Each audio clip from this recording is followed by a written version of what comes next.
ముందు మా తెలుగు 2009 నుంచి రాజకీయ పరంగా ప్రజాప్రతినిధిగా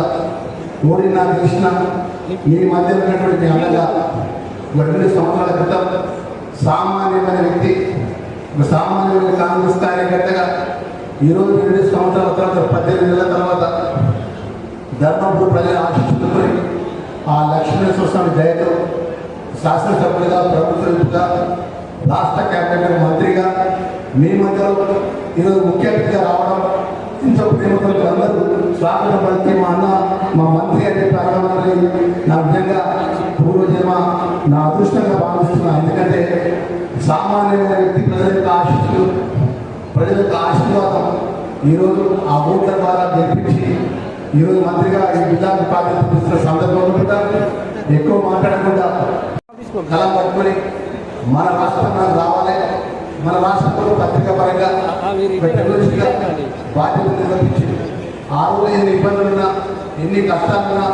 ఎక్కడి మా జర్నలిస్టులు అందరూ కూడా అక్కడ కూర్చొని ఉన్నారు. ఇక్కడ వేదికపై దాన్ని ప్రాతినిధ్యం చేసి ప్రత్యేక తెలంగాణ విషయంలో కూడా మన రాష్ట్రం మనం ప్రత్యేకంగా రావాలి, మన రాష్ట్రాన్ని ఏర్పడిన విషయంలో కూడా మన ప్రాంతంలో యొక్క హక్కు మనమే ప్రతిపాదించుకుంటాం, మన హక్కు మనకు కూడా కీలకమైన మీరు నిర్వహణ చేసినటువంటి మీరు ఈరోజు ఉన్నటువంటి ప్రత్యేకమైన సమస్య ఏదైతే హెల్త్ కార్డు విషయంలో కానీ, ఇళ్ల స్థలాల విషయంలో కానీ, ఇతర విషయాలు నిలిపివేయడం జరిగిందని చెప్పారు. ఏదైతే హెల్త్ కార్డు ఇచ్చినటువంటి సందర్భంలో కూడా 500 కోట్లు కార్పొరేట్ హాస్పిటల్స్కు బకాయిన సందర్భంలో మరి 600 నుంచి 20 వరకు కూడా ఆ హెల్త్ కార్డు సంబంధించినటువంటి అంశాన్ని పరిష్కారంలో ముందుకు వెళ్తున్న విషయాన్ని కూడా రామప్రసాద్ గారు చెప్తే అన్నమడిగా మన కొత్తగా ఏర్పడినటువంటి గౌరవ ముఖ్యమంత్రి రేవంత్ రెడ్డి గారి నేతృత్వంలో ఉన్నటువంటి ప్రభుత్వానికి నిన్న రిప్రజెంటేషన్ ఇచ్చినారంటే అన్నాడు అన్న మా వర్గీకరణకు సంబంధించినటువంటి నిర్ణయాలు జాతీయ స్థాయి నాయకుడు శ్రీనివాస్ రెడ్డి గారి ద్వారా ముఖ్యమంత్రి గారి దృష్టికి తీసుకెళ్ళాం. మాకు న్యాయమైనటువంటి ఏదైతే హెల్త్ పరంగా మాకు ఇబ్బంది వస్తే, మాకు కానీ మా కుటుంబ సభ్యులకు ఇబ్బంది వస్తే పరిష్కార విషయంలో ముఖ్యమంత్రి రేవంత్ రెడ్డి గారి దృష్టికి చర్చించడం జరిగిందన్న, కొంచెం టైం ఇవ్వండి,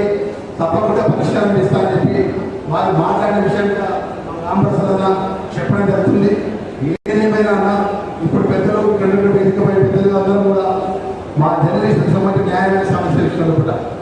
రాష్ట్ర కేబినెట్ మంత్రిగా నేను బాధ్యత తీసుకుంటాను. మీ న్యాయమైన సమస్యల విషయంలో గౌరవ ముఖ్యమంత్రి తీసుకెళ్ళి మీరు ఏదైతే కోరుకుంటున్నటువంటి హెల్త్ కార్డు విషయంలో కానీ, మీకు ఇళ్ల స్థలాల విషయంలో కానీ ప్రభుత్వ నిబంధనలకు అనుగుణంగా 100% బాధ్యత వహిస్తాము. ఎక్కడ కూడా విశ్వవిద్యాలయ విషయాలు కూడా సగనీగా మనం ఎక్కువ మాట్లాడకుండా మా మిత్రులందరూ కూడా, ఎందుకంటే మీ ఇబ్బందులు మీ కష్టాలు దగ్గర విషయం వల్ల కాదు. ఈరోజు advance social media, digital media మరి ఉన్న పరిస్థితుల్లో కూడా ప్రింట్ మీడియాకు సంబంధించిన జర్నలిస్టుల యొక్క ఇబ్బంది కానీ, ఆ యజమాన్య పరంగా ఇబ్బందులు కానీ మన దగ్గరికి చూసిన వాళ్ళగా మీకు మినిమం అడిగేది హెల్త్ పరంగా హెల్త్ కార్డు, ఇళ్ల స్థలాలు,